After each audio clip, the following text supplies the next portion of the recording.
হুগলি জেলার আরামবাগ স্টেশন থেকে হাওড়া স্টেশন পর্যন্ত সারাদিনে কখন কখন লোকাল ট্রেন আছে জেনে নিন এই ভিডিও থেকে। আরামবাগ থেকে হাওড়া পর্যন্ত রেলপথের দূরত্ব ৮১ কিলোমিটার। লোকাল ট্রেনের সময় লাগে 2 ঘন্টা 20 মিনিট, ভাড়া 25 টাকা। এবারে চলে এলাম টাইম টেবিলে। প্রথম ট্রেন আরামবাগ থেকে পাবেন সকাল 7:42-এ।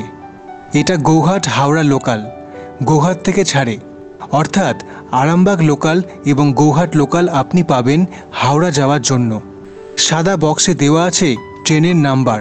Train number 37360, Arambagh Howrah local, সকাল 8:35-এ ছাড়ে আর হাওড়া ঢোকায় সকাল 11:15-টায়।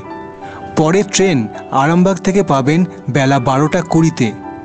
হাওড়া ঢোকাবে দুপুর 2:40-এ। তারপর আছে আরামবাগ থেকে দুপুর 1:22-এ। হাওড়া পৌঁছয় বিকেল 3:30-এর সময়। তারপর আরামবাগ থেকে দুপুর 2:50-এ পাবেন আরামবাগ হাওড়া লোকাল। হাওড়াতে আসছে বিকেল 5:02-তে।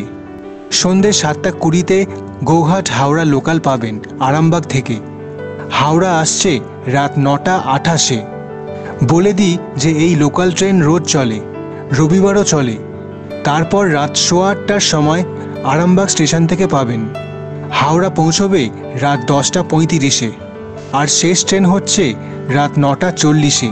আরামবাগ থেকে পাবেন গৌহাট হাওড়া লোকাল। এটা হাওড়া ঢুকিয়ে দেবে রাত 11:58-তে। হয়ে গেল আরামবাগ থেকে হাওড়া লোকাল ট্রেনের সময়সূচি। লাইক করবেন ভিডিওতে।